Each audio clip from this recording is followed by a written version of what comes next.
Welcome to the How to Be Awesome at Your Job podcast, the show where brilliant professionals share how to sharpen the universal skills required to flourish at work. Enjoy more career fun, wins, meaning, and money with your host, Pete McIntee.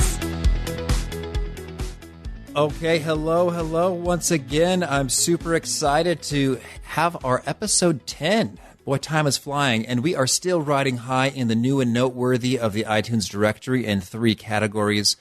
Wow. So thank you. And browsers, just checking this out for the first time, I hope that you become subscribers. And I would really love to hear from anyone and everyone associated with what would you like to hear and learn about to become more awesome at your job. So you can drop me an email at pete@awesomeatyourjob.com or head on over to awesomeatyourjob.com/contact for a number of fun ways to be in touch with social media or whatnot. So if you've got some drama at work, our guest today, Dennis McIntee, a.k.a. the drama-free guy, may be just the lifesaver for you. Today, we're going to learn about the Dennis system for avoiding drama. Anyone, that is an It's Always Sunny in Philadelphia reference, the Dennis system, a hilarious and wildly inappropriate episode, which just creates drama instead of frees it. But no, this Dennis we're chatting with is going to share some really powerful takeaways associated with diffusing the drama that can show up in your workplace and your team environment. So some excellent takeaways there. And some of my favorites were, 1, how to avoid the drama triangle roles of victim, blamer, and rescuer to instead become the creator. The terrible question that we should really stop asking if you want to short circuit the drama before it starts. And on the flip side, the coaching question that inspires personal responsibility. To find this stuff, the show notes, the transcripts, and the summary links and items, you can find that at awesomeatyourjob.com/ep10. And now here's Dennis's story. Dennis McIntee is the author of The 8 Qualities of Drama-Free Teams, a Border Collie owner, and a Boston Red Sox fan. He's the husband of Lisa McIntee, the most beautiful woman in America, and the father of 4 children. He has the pictures to prove it. Dennis travels the country helping leaders take the drama out of their organizations. While his passion is helping people win in the game of work and the business of life, he secretly grew up wanting to be a jazz trombonist. Dennis, thank you so much for appearing on the How to Be Awesome at Your Job podcast. Oh my gosh, Pete, I'm so excited to be here. Oh, fantastic. Well, so you have a very impressive set of credentials. I'd love it if you could share maybe a little something that we won't read about you in the About the Author section. Oh man. Okay, so the secret about Dennis McIntee that nobody knows is that I secretly always wanted to be a jazz trombonist and actually got a full scholarship to music school. Went for a little bit and realized, man, I just don't want to practice 8 to 10 hours a day. And that was that. So in my dreams, I've always wanted to be a jazz trombonist. Wow. That you exceeded my expectations. Well, now I'm out of the closet. All right. I'm a jazz fan. Here I come. I've just come out of the closet. I'm a jazz fan. Do you still play the trombone for fun? No, I don't. And I really should. My kids want me to teach them. And the problem with a brass instrument is once you stop, it's really hard to get back into it. And then I remember what I was and then what I am now. And I'm discouraged and I'm on to other things right now. Okay. And it seems like you are onto a lot of other things. You got this course launching. And so thanks so much for taking time with us in the midst of all that. But the main thing that I thought you would have to share with these folks, awesome at your job type people, is your book, The 8 Qualities of Drama-Free Teams. I loved it when you gave it to me over at Michael's place. We had a good chat about it. And so I'd love to hear kind of the scoop, kind of in your own journey. How was it that you came to find an interest in the drama-free team stuff and an expertise along the way? Well, I think it's maybe like every author and every speaker is that we tend to develop content where we're trying to get the victory in. People usually aren't honest about that, but typically that's usually how it works. So I kind of think of myself as I've spent years being a drama king, and what I mean by that is, you play the victim, there's nothing you can do. You feel you have choice poverty. You don't have a choice. You say things like, well, I have to do this or I should do this. And it's victim terminology. So I played the victim. And then I also played, the blamer, where it was this person's fault and that person's fault. And really didn't accept responsibility for my life. I kind of always blamed, my present on my past and sort of minimized the role that I had to play, in each thing. It's, Pete, it's sort of like, my wife asked me the other day, I went into drama a little bit, into the drama zone, and I was just complaining to my wife. It's like, well, this client this, and that client this, and then this person that, and then this person that. And she said, Dennis, just stop for a minute. She says, is there one common denominator in each of these stories? And I thought, common denominator. I said, no. She says, well, was there one common person? Common person, no. And this is like hit me. She's like, you dummy. And so I think we tend to do that. We kind of minimize our role, because even though people maybe, they do things that we can't control, but, I chose to be in a relationship with that person. That's my choice. Or even worse is that I was a great rescuer, where I came in and saved the day and solved people's problems. And then I was mad about it and felt used and abused and codependent. So it really is probably a story, truthfully, about just my own journey, about taking responsibility and being able to take control and back on my life. Well, thanks for opening up there. Now, you use these terms, victim, blamer, rescuer. That's ringing a bell. Is that a Dennis original, or are you borrowing that for some social work stuff? Like a triangle of something. I've heard of this. It's the drama triangle. The drama triangle. OMG. Yep. So it's taken right from there, some of that great work. And so those are really kind of the three roles people play when they fall into drama. And it really is a lack of people not feeling like they have a choice. It's people that are responsible. They feel like they have an abundance of choices. People that are into drama, they feel like they have no choice. And so it's really just about helping people and teams like sort of take back control and see the choices that they can make. Oh, that's lovely. So now, if victim, blamer, and rescuer is what I don't want to be, is there a name for a role that I do want to be? You want to be a creator, man. Oh, you want to be a creator. You do. You want to create new possibilities and create new solutions. And so you can either be, full of drama, or you can be a creator. All right. Well, that sounds like I want that. Can you tell us what's kind of the protocol or pro tips or best practices for making that transition? And I don't know if there's 3 different prescriptions, whether you're a victim, blamer, or rescuer, or how do we make that leap? Here's the thing. I sort of think that you play all 3 roles like all at the same time if you're not careful. So it's like something happens and you say, oh, why does this always happen to me? Poor victim. Well, if Pete would have just given me the information on time and started playing Pete, well, now I got to step in and fix it all and save Pete, and I become the rescuer.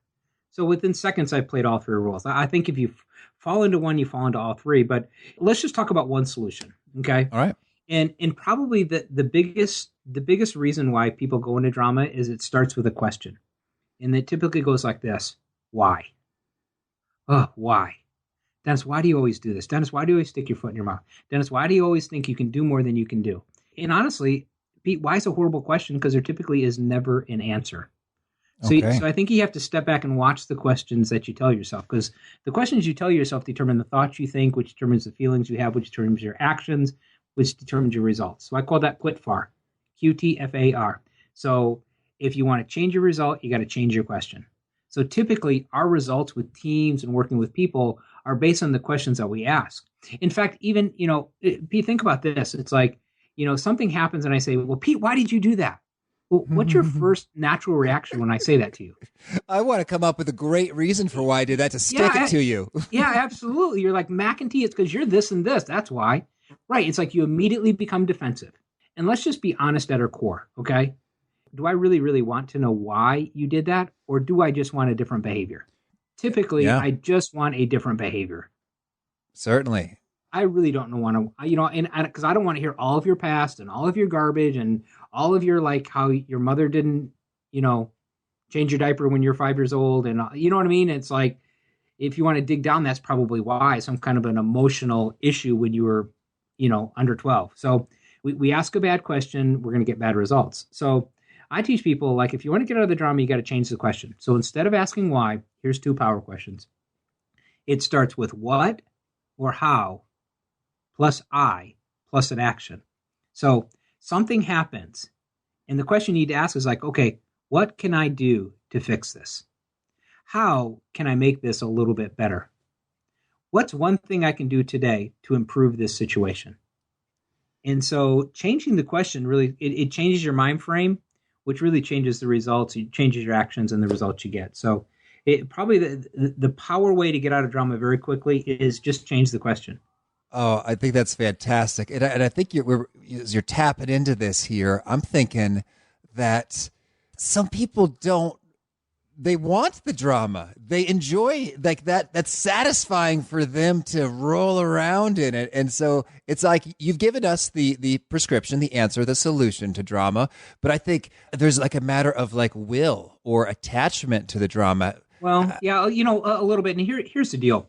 The major gift that people can give is that they can give feedback to others. So maybe I liken it to kind of like this. Let me say it this way. So when I first got married, I've been married we celebrated our 25th wedding anniversary this year. Congratulations. Yeah, my wife has made it through with me. I mean, man, she stuck it out. Well, you're so drama free. It was probably easy, right? Yeah, right. Yeah, just it's sort of like when somebody asked my wife one day. She says, "Man, it must be really motivational being married to Dennis." And she looked at it, kind of rolled her eyes, said, "Yeah, real motivational." So I'm just teasing. But it is, it's like our spouses really, they know the real us. But I'll never forget. It was like we were first married, and my personal culture, my family culture is that I came from loud land. And we believe that, he who yelled the loudest wins the argument. And if you can sustain the yelling, then you win.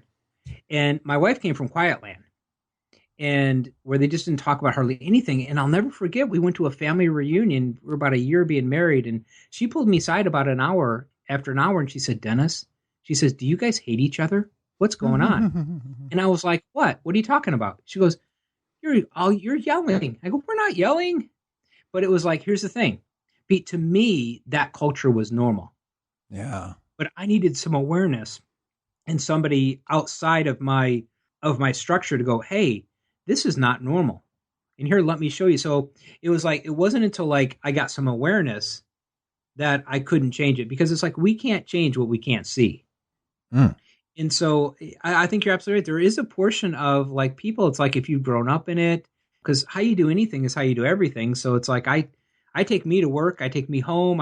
And so if I'm a drama king at home, I don't all of a sudden show up at work and be drama free. It's like I need some people to show me a different culture. Mm.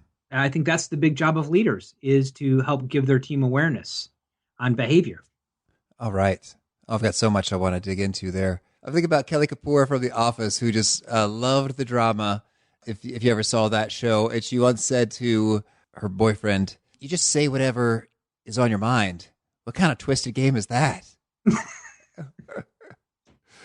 And so, okay, that was fun. I had to share. So a lot of good stuff here. So I'm thinking a little bit about, so that question, can we hear it again? I'm imagining, because I'm also looking at the back of your book, the one coaching question that causes people to take personal responsibility. Sounds like that one. Can we hear it again? Oh, you want to hear that one? That's a different one. Oh, it's a different one. Okay, well, I'm glad I asked. Good. Well, yeah, now you're getting two strategies here. Okay. So I'm going for broke. So yeah, no, you're doing great. You're doing great. So here's a great coaching question to use with your team, is that, when something happens or they bring you a problem or they tell you about a situation, you just look at them and go, "Okay, so what would you like to do about that problem you have?" What would you like to do about that problem you have? Now listen, I'm not taking it. Well, listen, here's the deal. This actually is it's a great question, because it assumes a couple things. First of all, I assume that you're a very powerful person. You're not a victim, Pete. Yeah. You can solve your own problems. So I want to know, what are you going to do about that problem you have? And it also puts the ownership of the problem where it needs to be. It's on you. Now, I can co-create with you, but what are you going to do about that problem you need? And here's the thing. It's like that drama typically lives in the fog. There's this fog of either expectations or attachments to outcomes or whatever they happen to be. And part of the job of the leader is just to bring clarity. So I've got a friend who pastors a super large church in the Metroplex area in Dallas. And I was talking to him a couple weeks ago, and I said, "Man," "tell me, like, what's the big problem you face?" And he said, "Dennis," he said, "it's the fight for focus. It's the fight for clarity and the fight for focus." He said, "That's the biggest battle." He says, "Focus for myself, for my team, for my leaders." He said, "Across the board, everywhere, it's the fight for clarity." And it's so true. When things become clear, drama leaves. Mm-hmm. I buy it. Well, buy the book, man. Everybody go buy the book. Trying to send kids to college. Go buy books. Absolutely. Well, hey, that worked out well. I'm just going to keep this strategy going. So tell me while we're at it, a proven feedback formula that creates behavioral change. Okay. So one thing you can't do, let me give you an idea. One thing you can't do is it's very hard to tell people about themselves. Okay. Very hard to tell people about themselves. Like, Pete, you're just lazy. Typically, that doesn't go well, right? Pete, you're late and you're lazy and you don't care. Typically, that doesn't go real well. Remember, your job is to give awareness. So the purpose of feedback is not to give people your opinion. The purpose of feedback is to give awareness. So here's a neat little feedback question you can ask. It's like, when action, whatever happened, when action. So like, Pete, when you didn't show up on time, how do you think you showed up? How do you think you showed up? Like when the appearance that you gave off, you mean?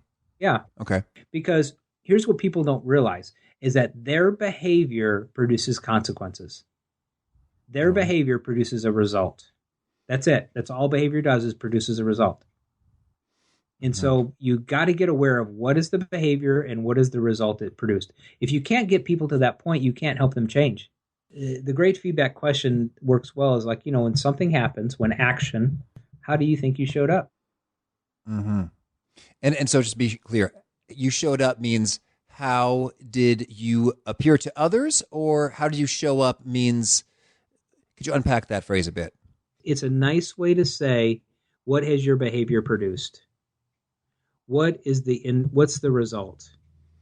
Mm-hmm. It's like, hey, Pete, you didn't show up and didn't call us and tell us you were going to be late. It's like, what do you think the result was? What do you think happened this past hour? Okay. No, I like it. And so in a way, I think it's good stuff in that it gets folks challenged to think and visualize and connect the result to their action, which is fantastic. I'm wondering if I'm on the receiving end of that. Well, I guess, beggars can't be choosers. I was the one who screwed up in this scenario. But I'd be like, you're patronizing me. You're talking to me like I'm a child. What do you think? Well, did you act like a child? Yeah, yes, I did, Dennis. I did. No, here's the thing. If you feel like a child, guess whose feeling that is? Okay. Your feeling. And truthfully, I can't make you feel like a child. You choose to feel like a child. Now, if you tell me, well, are you patronizing? You make me feel like a child. Now we got a different problem. Now we're not even on the feedback problem. We got to set that problem aside and dig after a deeper problem. Because now all of a sudden you think that I can make you feel. Holy cow, I am totally in control of you, Pete. I can make you feel like a child. Here I go. Ready? So now we have a deeper problem. Yeah. So well, you just, I think you gotta be careful to, make sure you're solving the right problem. And that's where, like, people can be sneaky when you work with them a little bit. They deflect and misdirect and, say crazy things, and then you chase it. And so right. I don't think you'll ever be able to stop at times the drama, because you can't control people, but you can absolutely stop your drama. Yeah. And so if things happen and you react out of that anger, that's your deal. And if somebody says, well, you make me feel like a child, and I chase that, and I follow that rabbit trail, all of a sudden I've entered the drama right in there with them. Mm-hmm. And so what's the best practice? I say, you make me feel like a child because you're patronizing me. And what do you say? So, yeah, boy, we are going deeper and deeper. It's a lot of fun. So if you start to follow down that road, okay, here's where drama comes. Drama is typically a tragic expression of an unmet need. All right. It's an unmet need, but people don't even know what they need.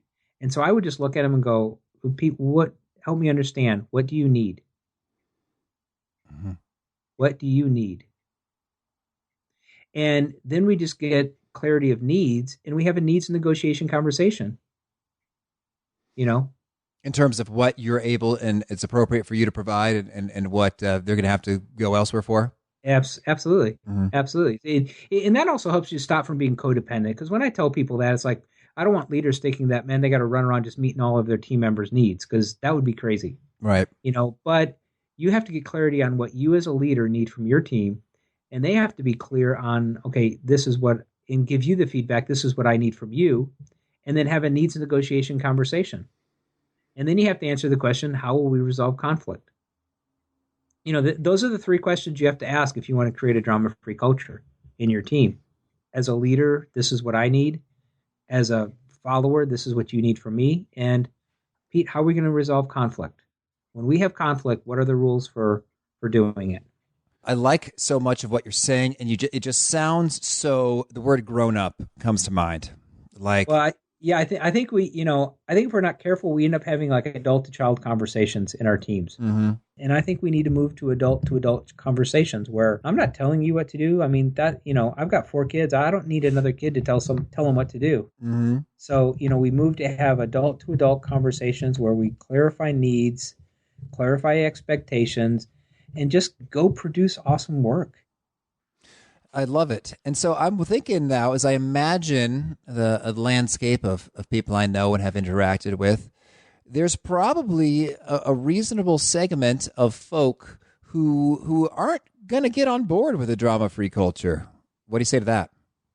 You know what? There absolutely will. And that's when you have the opportunity, once the expectations are defined, then you have the opportunity to free people's future. Oh, that sounds great. Free their future. And just free their future. It's like, hey, after today, your future is free. It's bright.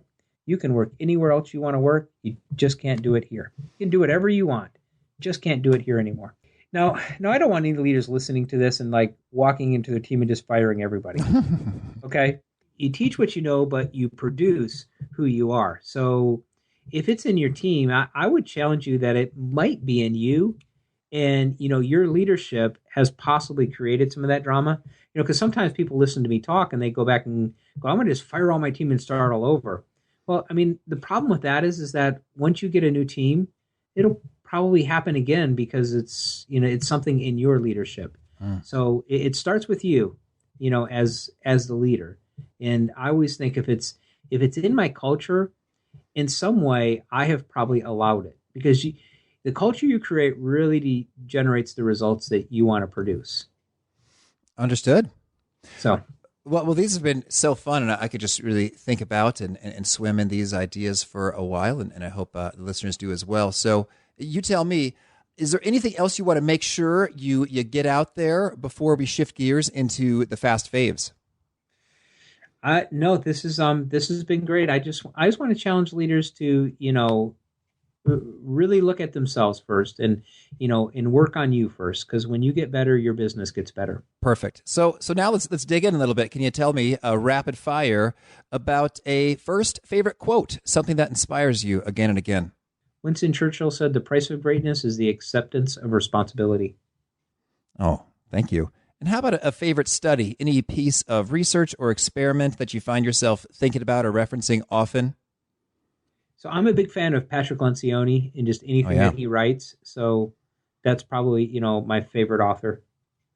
Well, next up, I was just going to ask about a favorite book. Is there a Patrick Lencioni book you'd point to? Is there something else you'd like to reference? Oh, I'm going to reference the Bible. Oh. That's probably my all-time favorite book. Perfect. I love it. And how about a favorite website or online resource? www.dennismcintee.com. Oh, well, I love it. We're going to give you a shot at it at the end. But... Yeah.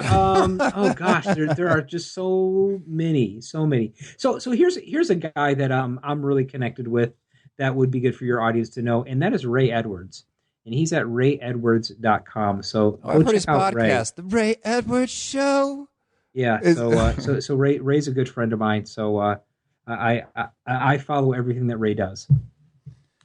And how about a favorite habit, any personal practice you've adopted that's been particularly game-changing for you? Exercise every single day. Every single day. Don't miss a day. Cardio, strength, morning, evening? Cardio. I do some strength, but cardio. I need the endorphins. So a lot of cardio. And one goal I have this year, I'm going to throw it out there to your audience. I'm running a half marathon this year. Oh, good luck. Fantastic.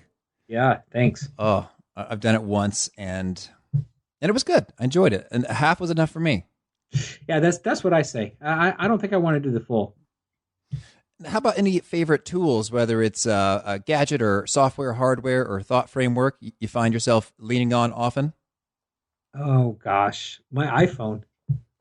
Absolutely. Favorite app on the iPhone we should know about? Oh, favorite app on the iPhone. Gosh, I don't know. I mean, not that anybody else would ever like. Everybody's got the same apps. Yeah. I use Waze, Waze. Oh, that's good. So that's my favorite travel app is Waze. It's actually my new favorite tool, and the American Airlines app. I use that all the time. Oh, good. How about a favorite time-saving trick? Any tactics or things you do to get so much done? Yeah, so I carry a little book about the size of my wallet around with me every day, and at the beginning of the day, I ask myself, what are the 6 actions, or what makes a perfect day? I write out those 6 things.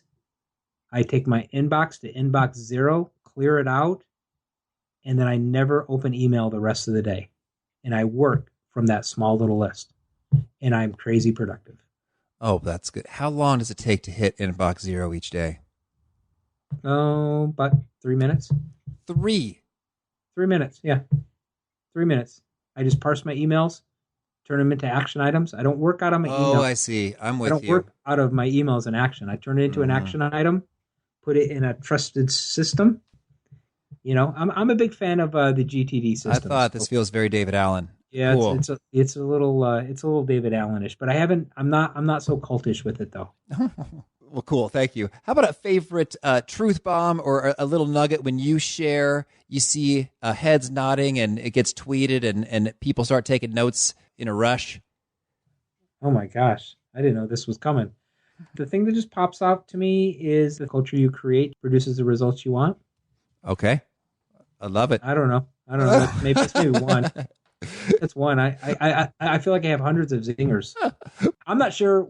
That might be my favorite, but it's probably not anybody else's favorite. Well, I got a real kick out of how you're saying something kind of profound and forceful with a bit of a question. Yeah, you like that? I really did. Yeah, it's a different technique. Not everybody can pull it off. Oh, how about a favorite way to find you? If we want to learn more about you and your offerings, should we go to your website or Twitter, email? What's the best way? Check out DennisMcIntee.com is probably the best way to keep in touch with me, and you can look at my books and online course and audios and all that fun stuff. And do you have a favorite challenge or parting a call to action you'd like to leave folks with who are seeking to become more awesome at their jobs? Yeah, I just want to remind people that when you get better, your business gets better. And I just want to encourage everybody to, remember your professional life flows from your personal life. And if your personal life is a mess, it's going to show up in your professional life. So things like your spiritual life, your finances, your health, your marriage, your relationships. I just want to encourage everybody to take a look at some of the personal issues and make sure that, you're doing the right things at home, because work can sort of be a rubber ball that when it's dropped, it always kind of bounces back. But some of the personal issues are a glass ball. And if you drop a glass ball and it breaks, it's gone forever. So I just want to encourage everybody to get better personally, because it'll show up professionally. All right, perfect. Well, Dennis, thank you so much for appearing on the How to Be Awesome at Your Job podcast. This has been a ton of fun, and I wish you lots of luck. Hey, thank you. It was great. Okay, well, I hope that was a couple useful, helpful paradigm shifts coming for you there. And again, if you want to check out the transcript and the notes and the items of things referenced here, you can find that at awesomeatyourjob.com/EP10. That's the letters EP and then the number 10. Thanks, and have a good one. Thanks for joining us for today's episode. To get the most out of this conversation, visit awesomeatyourjob.com to find today's show notes, transcript, and infographic summary cheat sheet. For more entertaining professional skill sharpening, be sure to subscribe to catch the next episode of How to Be Awesome at Your Job.